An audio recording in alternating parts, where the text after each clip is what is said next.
You have to look towards what this year, what kind of impact that player will have on this season, of course, and what it's going to happen next year. So if you go out and get a player like Greg Vaughn, he's been mentioned a number of times, a slugger from Milwaukee. If the Reds can't afford to re-sign him after this year, then why would you give up some prize prospects to rent him for 2 months? And the other side of it, too, is that the state that the Reds are in, yes, they're in the pennant race in the Central Division, but it's clear they don't have a wealth of players at the minor league level that they can afford to lose 2 or 3 or 4 of them. Here's the 3-2 to Sabo. 2 broken bats and 2 swings. He'll have to get another piece of lumber. He's going to stick with it, I guess. He thinks it's okay. It sure sounded like he broke it. But for a general manager today, it used to be you made a deal at this time of year because you wanted to stay in a pennant race. You didn't consider the financial ramifications or the minor league ramifications. Now those 2 things often come before the final decision. Yeah, it was broken, and now it's broken for good. Miller has it. 1 away. That was sawed off if there ever was one. Instant kindling right here for Chris Sabo.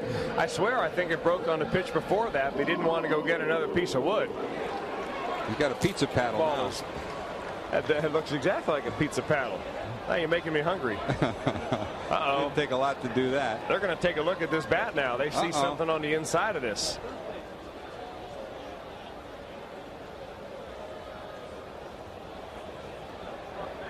How about that? That's a stream of cork running right up and down to Chris Sabo's bat.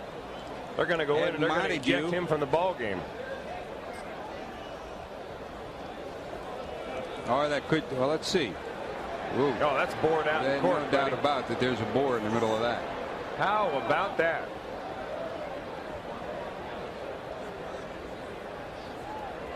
They will. What happens here? Ed Montague will send that piece of bat back into the umpire's room. That will be sent to the league office. So Chris Sabo peering out at Montague. You know what happened, though? The Chris Sabo used a different bat the pitch before. He was up there. He was jammed on that, and with a foul ball, he broke his bat. So he looked into the dugout, and the bat boy brought out a substitute bat. The bat that he brought out was a corked bat. Whether Chris Sabo meant to use that in a ball game or not, we don't know that. It could be perhaps that he's a victim of circumstance, that he's got a cork bat that they goof around with in batting practice, and that has happened in the past. And he gets caught using it in a ball game and seeing it explode on him.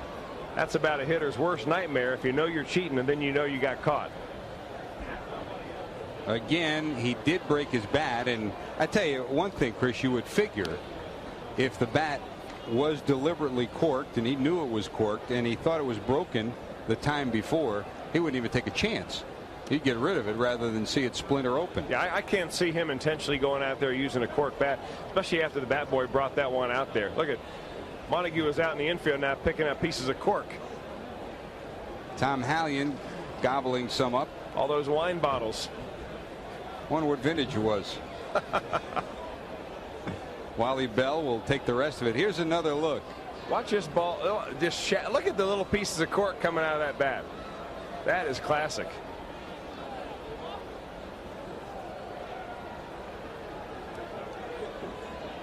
What cork? So Montague has taken that piece of bat in and brought it to the umpire's room. Sabo will collect his gear, and he has been ejected from the ball game.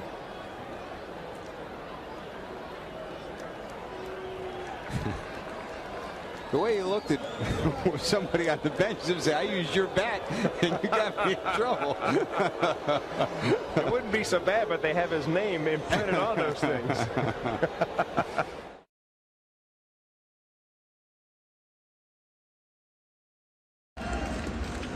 That is the Real Muto with a 1-1 pitch. Chopped to third. Machado throws him out.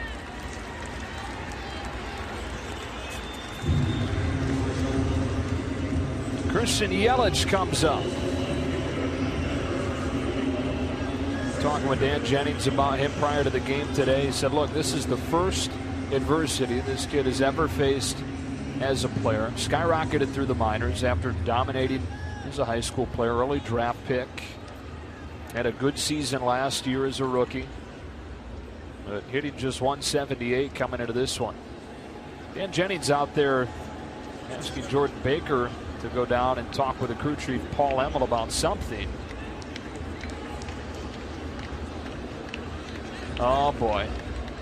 Is he calling out a substance on Brian Mattis's arm? Like we saw Will Smith thrown out for a couple of days ago in Milwaukee. Like we saw Michael Pineda suspended for last year in New York. Buck Showalter comes to see.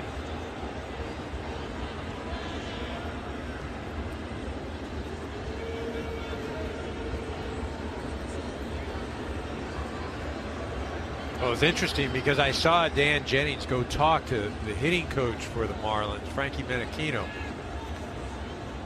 They had obviously seen something out on the mound. I think the discussion was more or less, should we say something? Is that some sort of substance? And obviously, with the quick 2 outs, Dan Jennings took it upon himself to bring it to the attention of the umpire. It's going to be an awkward conversation. He's been thrown out of the game.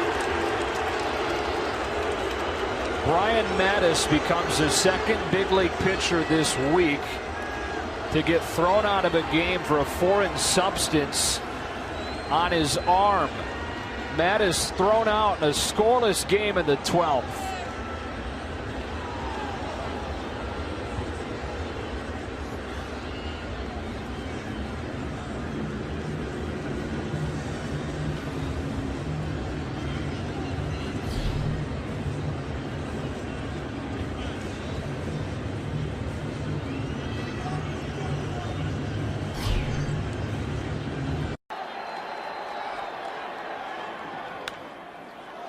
Pop foul. Dempsey comes back, runs out of room. Still 3-2.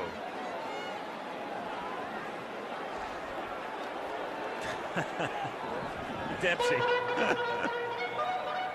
Tight, tense ball game. But somebody said something that tickled him.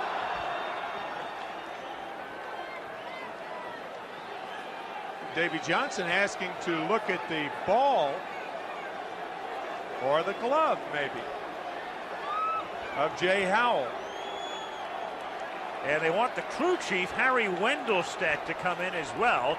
Joe West is the plate umpire. Now Lasorda wants to know what's going on. And so here's Wendelstedt, the crew chief, and he and West will examine Howell's glove, with Lasorda getting a first-hand look as well.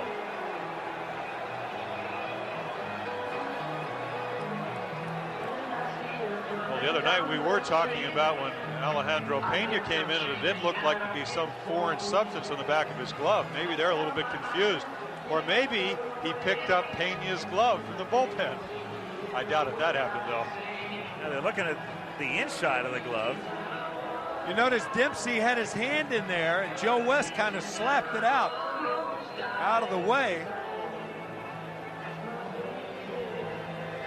And this comes with a count 3 balls and 2 strikes. It's like a Norman Rockwell painting. Yeah.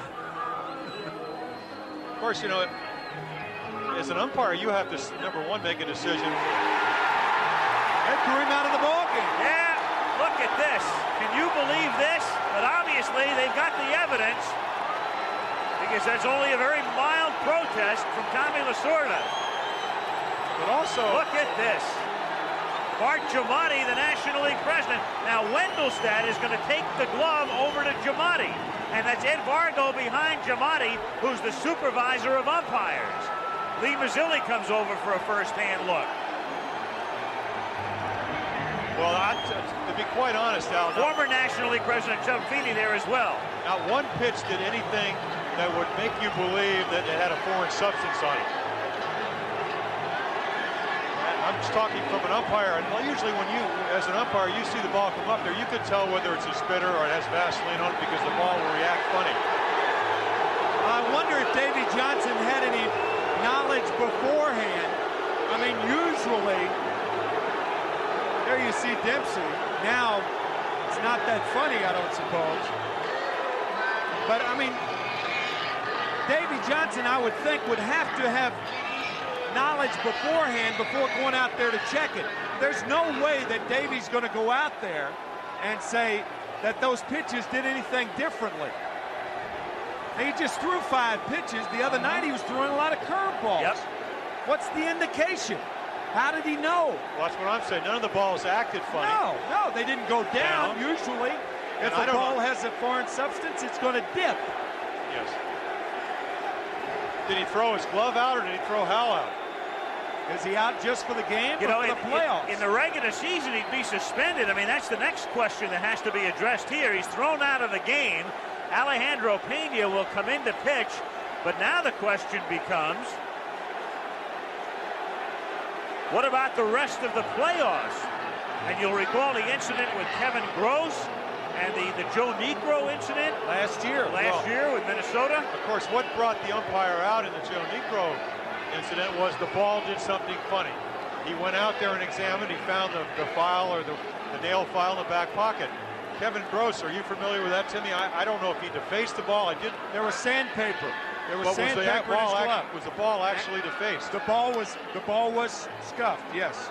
Well, there's no indication of any of those things today, though. Not from where Davy Johnson was. Joe West is out there. He called in Harry Wendelstedt, and Joe is checking the string. And it seemed that Harry went in to look for moisture, and he found it. He found something, but then he went back into the glove to look for more moisture. That might be one reason that Rick Dempsey was kind of reaching in there to take the glove away. What now, my glove? Cheat, cheat, cheat is the chant. And this is unprecedented in that this has never happened, to my knowledge, in postseason. So now the question becomes, what about the rest of postseason action? And we'll try to get a clarification on that as soon as we can. That's Ed Vargo again behind Giamatti. Vargo is the National League supervisor of umpires. Well, it's so interesting that Pena seemed to have a foreign substance on his glove on Wednesday night at Dodger Stadium. Now, I don't know if he changed gloves, but you picked up on that the other night, and we have just been told that the Mets knew on Wednesday night that Jay Howell had pine tar in his glove, and that's why they checked it today. They obviously have not told anybody, and we just found that out, that the Mets knew on Wednesday night that Jay Howell had pine tar in his glove. And it's a very interesting thing, too. Johnson let the inning start. Howell went 3-0, so he wasn't going to say anything. It went to 3-1, so the count was still in McReynolds' favor, and then when it got to 3-2 is when Davey came out.